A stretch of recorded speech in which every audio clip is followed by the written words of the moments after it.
Halo, assalamualaikum. Untuk video ini saya akan membahas sedikit tentang kasus yang lagi viral. Jadi tentang kematian ibu yang melahirkan anak ke-10 dan 8 diantaranya dilakukan secara sesar. Jadi kalau kita lihat dari kasusnya ini kebetulan mungkin bukan kasus di Indonesia ya, tapi ini banyak banget berseliweran di FYP saya dan banyak juga ngetek menanyakan bagaimana kasusnya, maka kita bahas di sini. Yang pertama, kasusnya ini kalau tidak salah sekitar ibunya ini hamil yang ke-10 dengan usia ibu sekitar 32 atau 33 tahun, kemudian sudah mengalami 8 kali sesar. Ini terus terang sesar yang terbanyak yang pernah saya tahu, karena biasanya kalau di kita ini paling 4 kali itu udah banyak banget, ini sampai 8 kali, luar biasa memang.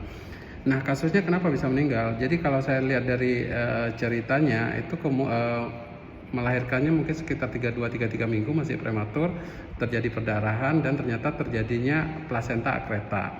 Nah, apa itu plasenta akreta? Plasenta akreta itu adalah kondisi di mana plasenta yang harusnya dia cuma nempel di bagian rahim karena dia udah operasi bolak-balik sehingga rahimnya menjadi tipis, sehingga plasenta tadi yang harusnya cuma nempel di sini tembus. Jadi tembus sampai keluar dari rahim, dia nempel ke bagian organ-organ di sekitarnya, bisa di kandung kemih, bisa di usus, bisa di organ yang berada di sekitar rahim. Dulu kasus-kasus plasenta akreta ini hampir semua ibunya pasti meninggal dulu. Tapi sekarang karena di kita sendiri di Jawa Timur sudah ada tim plasenta akreta ini, sehingga banyak ibu yang terselamatkan dengan tim ini, karena memang untuk operasinya sendiri sangat luar biasa. Jadi membutuhkan banyak dokter kandungan, dokter bedah digestif, urologi, bedah kardiovaskuler. Jadi sekali operasi bisa sampai 8 dokter bedah yang ikut mengerjakannya. Sebegitu menakutkannya kasus-kasus plasenta akreta. Dan akhir-akhir ini plasenta akreta ini jumlahnya sangat meningkat tajam. Di Jawa Timur aja sekarang hampir kalau nggak salah hampir paling tinggi di Indonesia kasus-kasus plasenta akreta ini. Indonesia juga sangat tinggi kasus-kasus plasenta akreta ini. Jadi kenapa kita memang sangat menganjurkan jangan SC terlalu banyak gitu. Berapa maksimalnya? Tidak ada hitam putihnya berapa maksimalnya. Ketika saya waktu pendidikan dulu maksimal 3. Jadi setelah 3 steril. Ketika makin ke depan akhir-akhir ini kan sudah banyak yang HAM lah, yang macam-macam, sehingga tidak lagi ada pemaksaan untuk steril di SC yang ketiga. Tetapi kita harus menjelaskan ke pasien tentang resikonya apa, termasuk tadi plasenta akreta, perlekatan, dan resiko sampai kematian yang pada kasus ini. Makanya kalau saran saya, kalau sudah 3 kali SC dan kondisi rahim sudah kondisi tidak baik, tipis, perlekatan, sebaiknya cukup 3.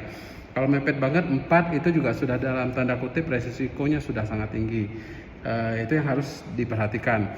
Nah, untuk menentukan misalnya apakah bisa sesar 4 kali atau tidak, biasanya kita ketika sesar yang ketiga kita evaluasi bagian rahimnya. Kalau memang sudah sangat tidak memungkinkan, kita tidak menganjurkan SC sampai 4 kali. Tapi kalau mungkin karena pertimbangan mungkin masih muda atau menikah yang kedua atau anaknya meninggal dan lain-lain, mungkin ada beberapa pertimbangan kita masih memungkinkan untuk SC yang keempat. Tapi kalau sampai ke 8, menurut saya bunuh diri. Walaupun nyawa di tangan Tuhan, tetapi yang namanya kita sudah tahu hal yang berbahaya di depan, sebaiknya dihindari. Kasihan kan kalau kasusnya seperti ini, anak 10 masih kecil-kecil, ibunya meninggal. Si ibu ini, si anak-anak ini masih membutuhkan kasih sayang ibunya. Jadi sangat egois kalau kita hanya beranggapan banyak anak banyak rezeki tanpa mempertimbangkan resiko nyawa yang harus dipertaruhkan. Walaupun secara agama kita memang ibu yang melahirkan meninggal tuh syahid ya. Pahalanya syahid, tapi ya kan bukan pilihan yang memang harus ditempuh. Banyak pilihan lain yang bisa dilakukan. Jadi mohon dipertimbangkan bagi ibu yang sudah pernah SC bolak-balik, jangan ini aja dibesarkan dulu anaknya. Pendidikan ke depan juga mahal. Jadi 3 kali saran saya sih sudah cukup, mepet banget 4 kali, tapi kalau sampai 8 kali saya katakan sih bunuh diri. Oke, semoga jadi pertimbangan dan perhatian, kita bisa mengambil hikmah dari kasus ini, dan semoga ibunya bisa diterima di sisi Allah dan dimaafkan segala dosa-dosanya. Oke, sampai ketemu di video berikutnya.